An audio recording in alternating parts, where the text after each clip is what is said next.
आपको एसबीआई में निवेश करना है, चाइल्ड के लिए फ्यूचर प्लानिंग करना है, बट मौजूदा हालात को देखोगे तो सेविंग्स रेट 4 से 5% एंड महंगाई रेट 6 से 8%। प्राइस लगातार इंक्रीज होते जा रहा है, सामान काफी महंगा हो रहा है। सेविंग्स में अगर निवेश करना है, इन फ्यूचर बचेगा क्या? महंगाई को बीट करने का सही तरीका है अपना इनकम का कुछ पोर्शंस म्यूचुअल फंड में आप निवेश कीजिए। इससे इन्फ्लेशन यानी महंगाई भी कम हो जाएगा, एज वेल एज पैसा का ग्रोथ होने का भी ज्यादा चांसेस रहेगा। कैलकुलेशन को समझते हैं थोड़ा। मान लीजिए इस एसबीआई चिल्ड्रन स्कीम में 2000 एसआईपी भी निवेश करते हो, बदले में एक्सपेक्टेड मैच्योरिटी रिटर्न कितना हो सकता है देख लेते हैं one by one. First case में 2000 एसआईपी से अनुमानित रिटर्न 32 लाख तक जा सकता है। सेकंड केस में 2000 एसआईपी से अनुमानित रिटर्न 73 लाख तक जा सकता है। एंड कुछ केसेस में 2000 एसआईपी से अनुमानित रिटर्न 1.69 करोड़ तक भी जा सकता है। बट इसको करते वक्त कुछ सवाल आपके मन में जरूर आ सकता है, जैसे कौन सा एसबीआई स्कीम में निवेश करना है, उस पर्टिकुलर एसबीआई स्कीम का परफॉर्मेंस कैसा चल रहा है, स्कीम के बारे में और भी डिटेल्स में जानना है, कैलकुलेशन को समझना है, कैसे क्या मैच्योरिटी बन सकता है, और भी कुछ डाउट्स आता है इस टॉपिक के रिगार्डिंग। आज का इस वीडियो में इन सभी सवाल का जवाब को देंगे, स्टेप बाय स्टेप एक एक चीज को समझेंगे, तो वीडियो में बने रहिए। एज पर वैल्यू रिसर्च, आज हम लोग जिस SBI children mutual fund scheme के बारे में बात कर रहे हैं, उस पर्टिकुलर स्कीम का रिटर्न परफॉर्मेंस को चेक कर लेते हैं, यानी पास्ट में ये स्कीम कैसे परफॉर्मेंस किया है देख लेते हैं।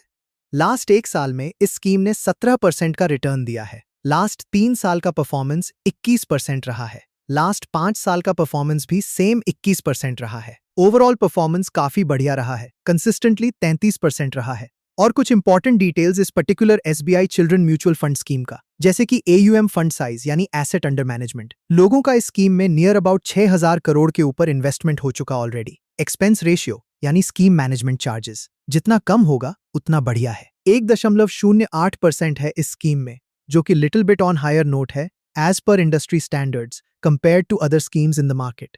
एग्जिट लोड यानी आप अगर स्कीम में निवेश करके 1 साल के पहले अगर बाहर जाते हो, 3% का कॉम्पेंसेशन आपको पे करना पड़ेगा, जो कि अगेन हाई है as compared to other schemes. बात करते हैं मिनिमम इन्वेस्टमेंट क्राइटेरिया का। एसआईपी के लिए सिर्फ 500 रुपया प्रति महीना से स्टार्ट कर सकते हो एंड लमसम के लिए 5000 वन टाइम निवेश कर सकते हो। इस स्कीम का डाइवर्सिफिकेशन कैसे है? अगर इस स्कीम में सिर्फ 2000 रुपया का भी निवेश होता है, वो पैसा 1-2 कंपनीज में नहीं, 43 से ऊपर कंपनीज में पैसा डिवाइड होगा, यानी डिफरेंट सेक्टर्स में पैसा निवेश हो रहा है। टॉप 5 कंपनीज की बात करें तो जैसे कि repo, Kotak Mahindra bank limited, Adani enterprises, state bank of India, Muthoot finance limited जैसे अच्छे कंपनीज में पैसा निवेश होगा, यानी काफी अच्छा डाइवर्सिफिकेशन देखने को मिल रहा है। अब बात करते हैं अनुमानित रिटर्न के बारे में। अगर 18% हिस्टोरिकल रिटर्न रहा एंड टाइम पीरियड को 10 साल ले लेते हैं, डिफरेंट बजट सिनारियोज के लिए रिटर्न देख लेते हैं वन बाय वन। बजट अगर 1000 निवेश अमाउंट होता है, इस केस में अनुमानित रिटर्न 10 साल के बाद लगभग 1.89 लाख तक जा सकता है एंड टोटल फंड वैल्यू इस केस में 3.09 लाख तक जा सकता है। बजट अगर 2000 निवेश अमाउंट होता है, इस केस में अनुमानित रिटर्न 10 साल के बाद लगभग 3.78 लाख तक जा सकता है एंड टोटल फंड वैल्यू इस केस में 6.18 लाख तक जा सकता है।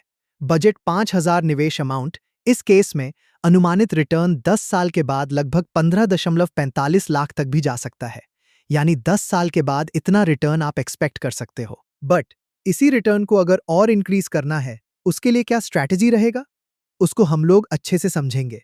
बट उससे पहले और भी कुछ डाउट्स या क्वेश्चंस को सॉल्व आउट कर लेते हैं वन बाय वन। पहला डाउट मन में ये आ सकता है, मैच्योरिटी में जो भी रिटर्न मिलेगा क्या वो टैक्स फ्री रहेगा?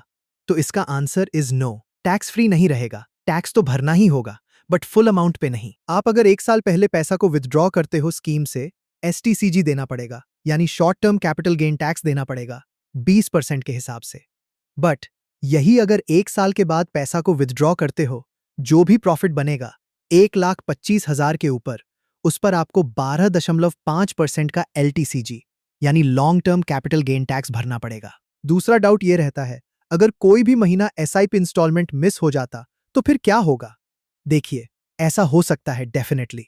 अगर ऐसा होता है तो फिर सिर्फ करंट महीना का एसआईपी इंस्टॉलमेंट ही मिस होगा, बाकी नेक्स्ट मंथ से एज यूजुअल जिस भी डेट में एसआईपी इंस्टॉलमेंट है, उस पर्टिकुलर डेट में आपका एसआईपी कट जाएगा, कोई इश्यू नहीं होगा। बट क्योंकि आपने एसआईपी इंस्टॉलमेंट मिस किया, उसके लिए जिस बैंक से आपका एसआईपी लिंक है, वो पर्टिकुलर बैंक आपसे कुछ पेनल्टी चार्ज कर सकती है फॉर मिसिंग एसआईपी इंस्टॉलमेंट।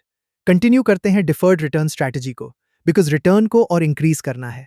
हम लोग का बजट 2000 था। 10 साल में अनुमानित रिटर्न 6.18 लाख तक जा रहा था। इस 6.18 लाख के रिटर्न को तुरंत 10 साल के बाद विदड्रॉ ना करके, अगर कुछ साल और होल्ड करते हैं, कोई भी एक्स्ट्रा इन्वेस्टमेंट ना करके, तो फिर रिटर्न में क्या फर्क आएगा, देख लेते हैं।